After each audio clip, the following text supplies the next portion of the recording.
Okay, hello YouTube. Today I'm going to be talking about a gambit that I really don't understand. And there's actually a couple of gambits like this, gambits that I just really don't get. So let's just go into this particular gambit. Let's get started, and I'll try to tell you why I don't understand it. So e4, c5, c3. This is c3 Sicilian. Knight f6, e5, knight d5, knight f3, knight c6, d4, cd4, cd4, d6. So far, so main line.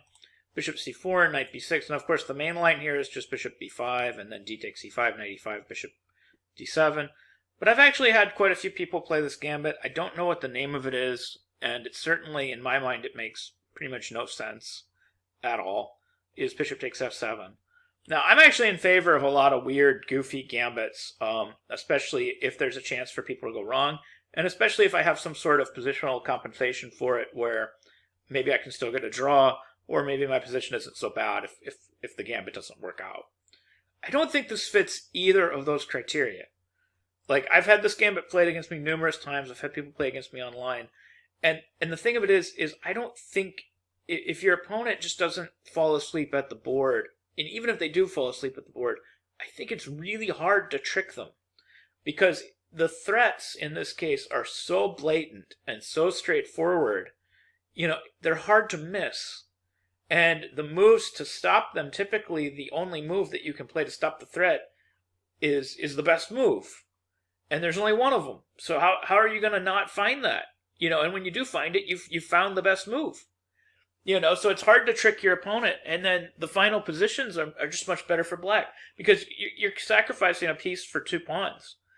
Okay, so there is a little bit of a long-term thing going on here. Is after you sacrifice the piece for 2 pawns, you're maybe trying to stop the development of the bishop and the rook. So it seems like maybe there's a long-term backstop. But again, you sacrificed a piece for a pawn, for 1 pawn. So at any point, black can simply sacrifice a piece for 2 pawns and break out, and he's up a pawn. He's not just equalizing and getting his position developed and consolidated. He's actually just up a pawn. So this is why I don't get this. So here, I'm just going to show you some of the things that people play and just kind of why I don't get it, and just how you in your own games can just kind of refute these kind of gambits, because it's really not that hard.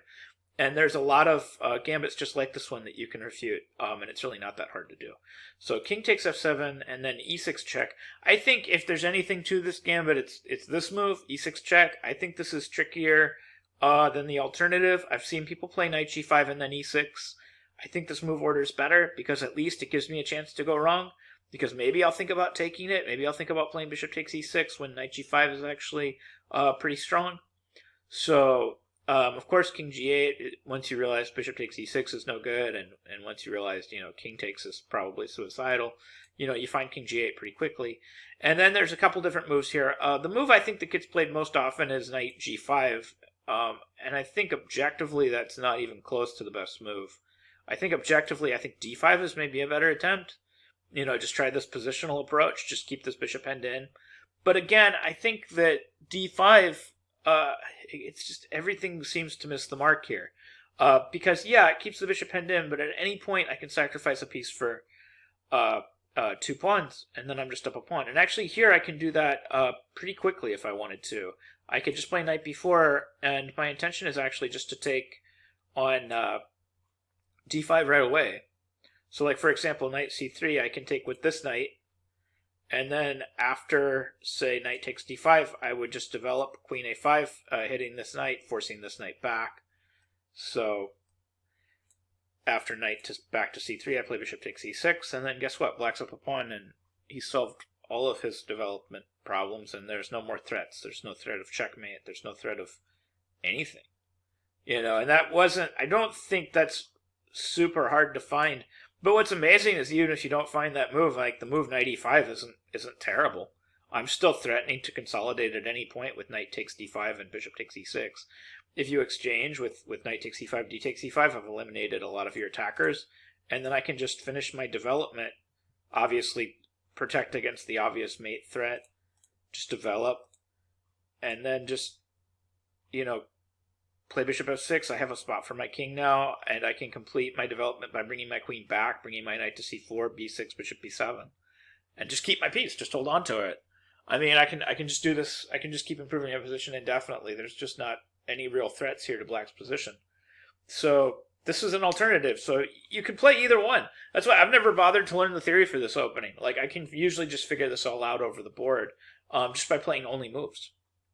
You know? So let's say we go back and we'll look at any other alternatives that people have. So, like I said, d5 isn't even the most common move. It's knight g5. And then, okay, knight f7, it's a pretty obvious threat. We can just play queen e8. Now, of course, if white wants to, he can play knight f7 and he can take your rook. But, I mean, not only is he not coming ahead on material after this, because, again, he sacrificed a piece for one pawn. I can't emphasize this enough. You've got to have enough compensation basically for a whole piece. So if you play knight f7, knight takes h8, not only have you just given up 2 pieces for a rook, you have moved this knight 1, 2, 3, 4 times to take a rook that has not moved at all. And you've basically just allowed black to castle by hand with tempo, which is just amazing. And you're down material. I mean, I'm going to take the pawn on e6 when you finish all this. So it's 2 pieces and like a pawn for a rook. I mean, that's insane. You know, and you're down development. Okay, so a lot of people will play queen f3, and I think this is the trap they're playing for. I think this is the trap the majority of people are playing for, but I don't see how it's a trap, because the threat is so blatant and so obvious, it's hard to fall for it. I mean, in anything other than maybe a 1-minute game. And even then, I think you have to have a pretty low rating to have not seen this idea coming when they started focusing all of their pieces on f7. He's threatening queen f7 and then pawn takes with mate, so I guess against h6 you would still checkmate him, which is maybe cute. I don't know, because I've never actually fallen for it, you know, even in a bullet game. I don't know, who knows, maybe if you get into ultra bullet, I don't know how fast the time controls have to get before people start falling for this on maybe a higher level. I don't know. You know, but certainly in any kind of slow time control, you're going to be able to calculate mate in 2. And that's at pretty much any level. So you're going to find g6, you know, and then there's just nothing here. You know, d5, knight e5, and I'm defending f7 again. I'm attacking the queen, and the rest of the moves are going to be really easy to find. I'm going to develop my last piece. I'm going to kick this knight, and then I'm just going to sacrifice my knight for these 2 pawns and finish my development. It's really easy. I mean, so like, for an example, queen e4, I could play queen b5 just to prevent castling, and to attack d5, because that makes sense, and you have no threats. Again, knight f7, knight takes ha, that's not really a threat. You know, you need more than an exchange here. Knight c3, I just play queen d3, let's get the queens off the board to just eliminate all the tactics. King e2, bring that knight back to c5. Again, I'm just going to finish my development by sacrificing. Rook d1, h6, knight comes back to e4, we'll just exchange, develop my last piece. And now I just have every intention of finishing my development with just sacrificing a piece and taking on e6. Because it's not a hard tactic to find. You sacrificed a piece for 1 pawn. 1. Okay, so I can sacrifice a piece for 2 at any point and break out down here and be even. Okay, I could sacrifice a piece for 1 pawn and be even. I'm looking for a situation where I can get 2, but if I needed to, I could sacrifice a piece for 1 pawn and get even. I don't need to. So I'm not going to do that, but I could. And that's why I really don't get this. So like, for example, rook b1, knight takes d5, rook takes d5, bishop takes e6. And look at this position. You have 6 pawns, white has 5. And those moves were not hard to find. So I would say for gambits like this, you don't even have to really know. I don't know the name of this gambit. I haven't studied this gambit. I don't know what the theory on this gambit is. I can just figure, if somebody plays this against me, I can just figure this out over the board. And that's how I recommend you handle a lot of these gambits, especially ones like this, where they're sacrificing for such an extreme amount of material for such ridiculously blatant threats in these very stable, well-known positions.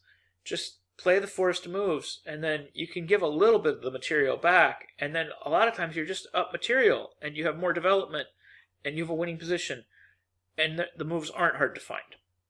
So I wouldn't waste your time trying to learn the theory of every single crazy looking gambit out there. So this is just a gambit that I don't understand, and how to refute it. So I hope you learned something new about chess, and I hope this video was helpful. Thank you for watching.